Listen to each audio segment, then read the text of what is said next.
4, 3, 2. What's up, everybody? You know what you're tuning into? It's the Homos Talk Show right here on Burst TV. And it's your boy, Troy Weeks Music, week 113. And I just want to say, my single Harlem Salsa is out now. You can check it out and join the Harlem Salsa Challenge. But it's not just about me. We got a team in the building. So talk to me. Who else we got in the building? What up, everybody? It's your boy, Differently Capable, coming from Buffalo, New York. Boom, boom, boom. Mess up. No. Bum, bum, bum, bum. Hey. I'm from Harlem. I represent the Bronx today. But, anyway. Who else we got in the building? Talk to me. Hey, everybody. It's Chrissy from Cleveland, Ohio. Chrissy, and she's a handy woman too, y'all. She's gonna tell you about that later, just so you know, if you ever need some stuff done in the area. And she also flies around if you need to. But anyway, we're gonna talk about that later, Chrissy. My bad, got caught up. And last but not least, of course, in the building, we have a special guest today, ladies and gentlemen. Who else we got in the building? Talk to me. Hey, y'all, it's your favorite influencer, Damian Gross. I'm here. That's right. Damian's in the building, y'all. We're super excited to have him here. So without further ado, let's get things moving. We always kick things off right. 113 weeks, over 2 years doing this, with the Homos Tea. So, Aaron, please, let's kick the first topic off. But I think I'm moderating, so let's do it.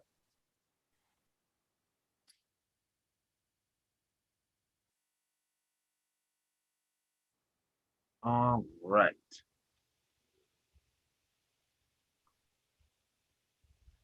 And this first topic it's called Hypothetically. And yes, this is Troy Weeks Music's topic.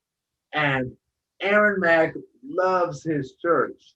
The pastor shared a beautiful story of a hetero, married with children friend of hers who is a woke white man who is looking to now convert to living his truth as a woman. And her wife is supportive. Now, how would you suggest the family proceed? Hypothetically, how would you proceed if you personally were in that exact position? Hetero, married with kids, now looking to live truth in the opposite gender, same gender of your spouse. And hypothetically, how would you respond if one of your parents revealed that they finally want to live their truth in an opposite gender? Troy, take it away. All right now. Well, basically, if I was in a situation, how would I suggest they proceed? I think that the Jenners have done it before. I mean, look at what they did with Kris Jenner, with Caitlyn now being Caitlyn. You know what I'm saying? Like, family's done it before. We've seen it. It's not nothing brand new, so it's not like impossible. So, I mean, if you don't know what to do, follow what she did. If I was personally in that situation where my spouse wanted to be from a woman to a man or man to a woman, I'm a supportive kind of person. I believe that to live your best life and live your truth.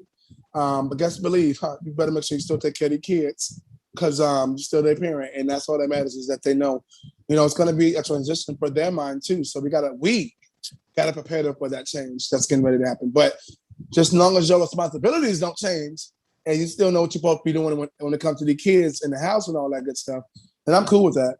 Now, if one of my parents wanted to come out and say, hey, I want to be, switch over, I don't know about that. I don't know. I'm not saying I wouldn't be supportive, but it would really throw me for a loop because one of my parents gives me that. Like, I feel like, that would be like a complete shocker. Like, what? But I would still be supportive, but I'll be hella shocked if one of my parents told me that. But if they did tell me that, I still would support them. I'm a supportive person at the end of the day. I want you to live your best life, like I said earlier, and live your truth. Whatever it is to you, live it. It don't cost you no money to be you. It's free, and you only get one life to live. Okay, we're not a cat. We don't got 9 lives, and even they don't in real life. So come on, live your best life and do what you do for yourself because you only got one life. And so yeah, that is my 2 cents on this topic. I know that we have a special way of moving along. Someone's supposed to be after me. If you know who you are, jump in there. So my perspective of that is, well, if it was my spouse, I'm too open-minded when it comes to these type of situations. As an LGBT advocate and activist, I'm supposed to accept because it's part of life. We're all different and we all come in all forms. And if you feel that your best life is to tell your truth and live it, then go ahead, live it. Who am I to judge you? The only thing I say is that when it comes to family, and specifically if you have kids, sometimes kids don't seem to understand it. Sometimes they do. And so your spouse sometimes don't get to understand it. Sometimes they do. So that's when you find resources to help you and help your family to understand the process. Because it's a whole process, you know.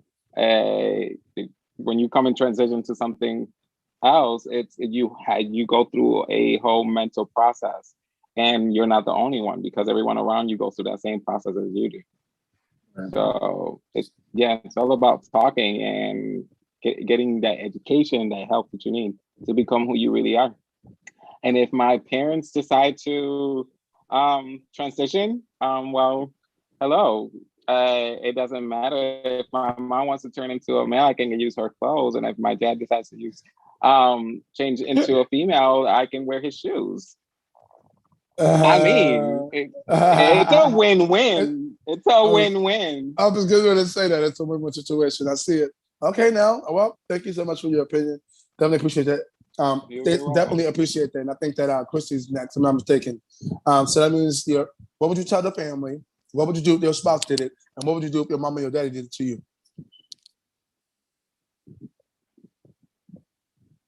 You made it, baby. Oh, yes, Chrissy, unmute yourself. Press the unmute button. There we go. Sorry. I would say that's a tough situation to have to deal with. However, I'm pretty open-minded and supportive, and I don't believe in divorce unless it's an abusive situation. Mm-hmm. As long as I'm right with you, Troy, as long as they're still taking care of the children, as long as it's still a partnership, that's something, you're supposed to be best friends, and until death do you part, for better or for worse. So if that's something that my spouse wanted to change, of course, there would be a significant amount of conversation prior to making that type of decision. But if that's a decision they wanted to make, I would fully support my spouse, and definitely would sit down with my children and say, "Hey, this is a change that that we're all going to have to accept here, because this is who I married. So as long as they're not putting their hands on me, and they're doing what they're supposed to do, I wouldn't. I mean, if it and additionally, this might sound a little shallow, but if it affected our sex life, because that's kind of a high priority for me, right? Come on, talk about it. It's the truth. Be a deal breaker as long as I mean, if you change some parts, but not the part that we connect with on a sexual level in marriage. That probably would be something really hard for me to deal with. I don't think I would be able to continue to be married. But other than that, I would be completely supportive. Same with a parent. You can't just throw the whole parent away because throw them away. Yeah, because they want to live their truth, right? You can't just throw a person away just because this is who they believe they are or feel, inside who they are. Mm-hmm. You got to be supportive of that. Then, it'd be kind of hypocritical of me to say that, well, you have to live by this standard or we can't be married. This is stuff that should have been discussed before marriage in the first place. But, if it's something that just let's take us there. Come on. Yeah. Yes. If it's just so happens to pop up, honestly, as a heterosexual woman, I'm attracted to men. I love men. I'm boy crazy. Aaron and Come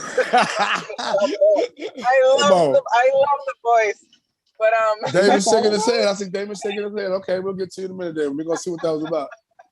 but this is something that has to be discussed beforehand. But if we're already married, I'm gonna be 100%, 110% supportive.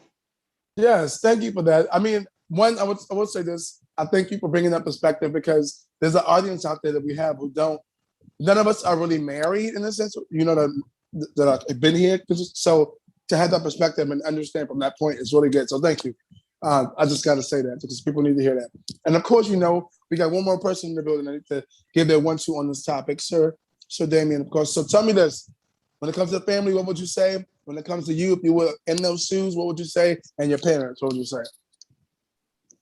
Well, I feel like if I was like with my spouse and he came to me and told me like I wanted to transition into a woman, then I would have to simply break it off. Like I'm gonna be supportive, but that's what I'm not attracted to. So it's like I can't, Okay, be now. attracted to a man, then try to be attracted to a woman because that's not who I'm not especially attracted to. Now, I can still be your friend. We can still go shopping, kiki, drink a little wine, do what we do. But other than being married with you, doing anything sexual with you, no, because that's not what I'm attracted to. As far as the parents, I would be most definitely supportive. I don't know, it would probably be weird to see my dad say, "Hey, I want to be a trans."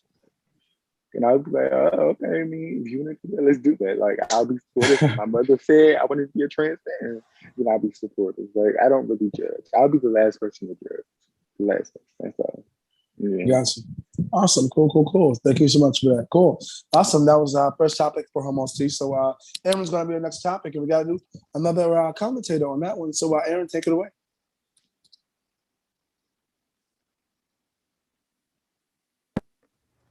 All right. And this is called Park Flexing. And this is going to go to Chrissy. And it's coming from thenews.com.pk. Now, Beyonce's new swimwear clothing line, Flex Park, is receiving some negative feedback because Flex Park's focus is on plus-sized models. And some fans feel it's unfair to not also represent slim to average sized models. Now, this made it ever more apparent to Aaron Mack that no matter how much good you do, no matter how much adulation, praise you receive for your work, some may still sincerely believe at their core that your work is subpar. Now, how does one determine the correct amount of attention to give such negative feedback? And how does one determine when to make changes? And if the vast majority of the community is positive on it, when should you take the 1 or 2 negative comments to heart?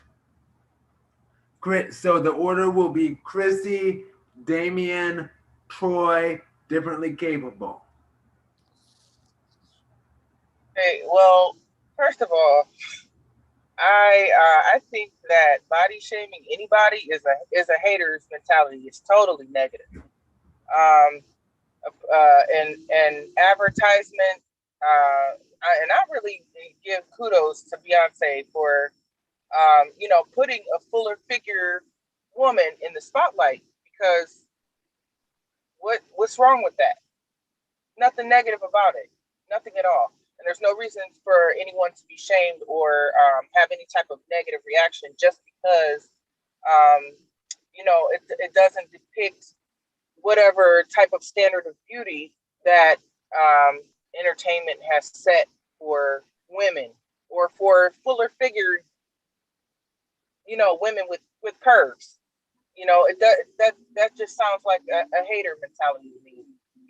And I've always been pretty athletic. My weight has fluctuated. I've had 4 children, So I've been up and down in weight. I'm very um, health conscious.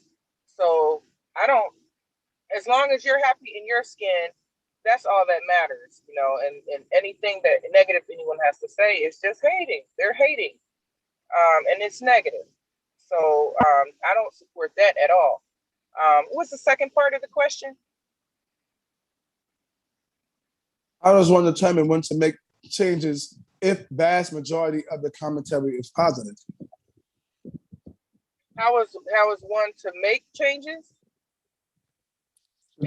How does one determine to make changes, even if the vast majority of the comments are positive? Like, people don't usually make changes if things are positive. So how might someone determine when they make changes, even if it's positive results that they're getting?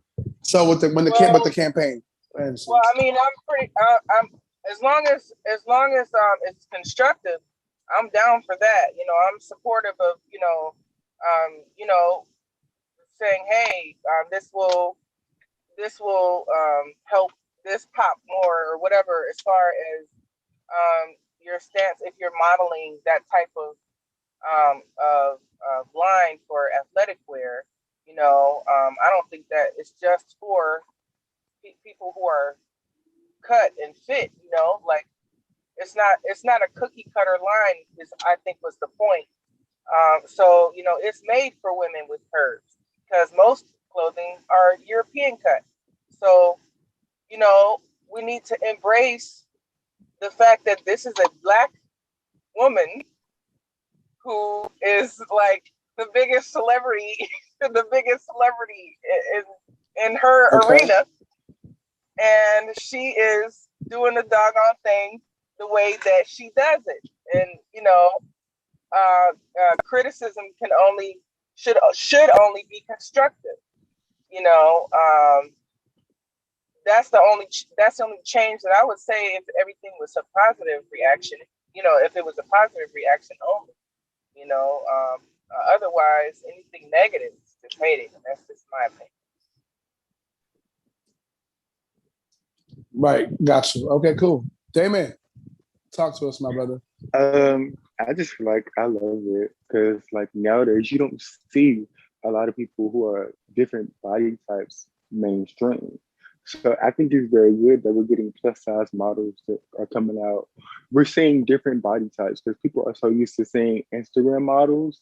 So, and honestly, that's what it sells. Because let's be real, like when you see a bad Instagram model having on a dress that you like, oh yeah, I want to buy that dress because she look good, and you think it's going to look the same on you, but when you buy it, so talk about it. I think, like, let's be realistic, because everybody don't look like that. Like, it's all different body types: skinny, big, lengthy, slim. You got a whole list. So for the people who just hating, or I wouldn't even necessarily say hating, because you got to know somebody who hates them. But I probably wouldn't change nothing, honest, because if it's getting a positive feedback, what am I changing for?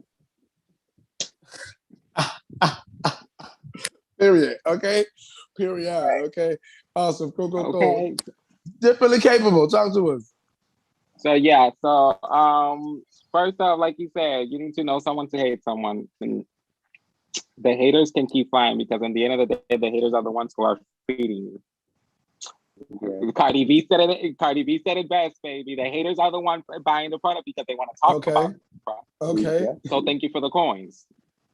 That's first. And then second, if you have any problem with the plus size, then go to Chanel, go to Versace, go to Dior, and ask them for a plus size. And if they give you a plus size, you let me know, boo-boo. Don't hate, because when it comes to the 80s and the 90s, the models had to be skinny to walk in a runway show. Look at Victoria's Secret. Has Victoria's Secret ever had a plus size model? No, thank you very much. So let it go, people. Do like Frozen and let it go, because at the end of the day, plus size models and plus size people still exist in this world. Okay. What changes would you make if it was positive? Next. What changes? Positive changes to positive? What changes? No, what There's no positive changes to do, because No, I'm saying what change? What change? Positive If, changes to make no, onto no, the no. line, If it was no with the line itself, right? If it was already having positive feedback, what changes could you make if it was already having positive feedback? That's the second question. Sorry. If it's already positive, would you make no, any bring more changes at colors all? out. Bring more colors. Keep going. Keep producing. Okay, No, not at all. Hey, bring more colors out. I want to see the whole rainbow out. got it. Okay, cool. Yeah, awesome, cool. Thank you for that. Appreciate it. That definitely seems like a dope answer. I mean, we already in Pride Month, so shout out to Pride Month. That'd be dope, right? And so I guess last one is Okay. myself. Yes. I'm just saying, if I had a fan, I go just like that. Last but not least is myself. When it comes to this particular topic, I just feel like there's a time and a place and history for everything. Like a lot of you have said already, back in the day, girls had to be pencil skirt thin and look a certain kind of way. And because big girls and thick girls and being proud of myself is in, y'all want to feel some type of way.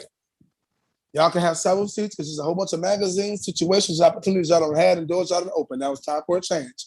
We need to see all types of people. And like Sir DC General Capital said, Chanel and all these top brands, they don't have the big girl sizes. So if Beyonce wants to put a big girl size out there to make big women feel comfortable wearing some nice shit, because Beyonce can wear it too. I can wear the same shit Beyonce got on. Don't hate. Y'all mad because you thought about it first. Go back to the drum board, figure it out, boo. She already figured it out. I'll try something different. Y'all just mad. It's fine. Because if you ain't got haters, Okay. you know what I'm saying, that are talking about you, then you ain't doing something right. You need people mad about what you're doing. Because at the end of the day, they mad about what you're doing, that means you're doing something right. Okay? Take a picture, how you doing, write it down, whatever you do, because I'm doing it and that's living my life. Some people mad just because you got confidence and they don't. That's one of the biggest killers. You got confidence no matter who you are in this world, no matter what you're living with in your life. In your life, people still want to hate on you.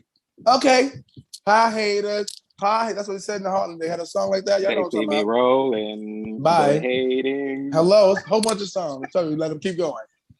Okay. And when it comes to the positive commentary, if we started doing positive, I agree with you guys. Keep it rolling, keep doing new things, keep innovating even better. And yeah, that's my 2 cents on that. So that's our second topic of the day. When it comes to our homeless tea, that has been our homeless tea topics for today. If you guys are already tuned in, please make sure you like, comment, share, and subscribe. Like me, because I'm over here making sure I look good on Facebook. I done shared it on Facebook. I'm watching myself on the camera, to make sure that, it's getting my good side. You got to share it. So I'm sharing to make sure it's good. So I'm not going to tell you to do something I wouldn't do myself. Make sure you like, comment, subscribe, and share. Right. Even myself, I share too, okay? That's how you stay in contact with us. Boom. We're getting ready to go into our main topic and our main topics, per se. So Aaron's going to read the main topic. And if you guys are following us on live, you guys got to go to our YouTube and subscribe to our YouTube to be able to, see what we're talking about. So thank you guys so much for tuning in. And Aaron, take it away. All right. Now, this is Differently Capable's topic. It's called The Homos Moderns. And you'll have to see the full topic discussed on YouTube outside of the live. Now, an attractive dude hit Aaron Mack up on a dating app and in his first message asked for the phone number. Now, he is attractive and Aaron Mack might ultimately want to give him the number, but felt that moving was just too quick. So, in fellow 1983 baby Aziz Ansari's book, Modern Romance, he explained that in online dating, people spend too much time online. And Aziz Ansari and the co-author said that you should have about 7 message exchanges and then start working on a first date at a public place. Now, do we think that people in 2021 are just moving even faster? Or when someone moves that fast, might it be a scam? And the guy might have been catfished, yeah. but how might a simple phone number exchange lead to an unavoidable serious scam? And I'm going to turn off the live. Aaron Mack really wants to know. And this is Differently All right. Capable's topic. Differently Capable, Troy, Damien, Chrissy.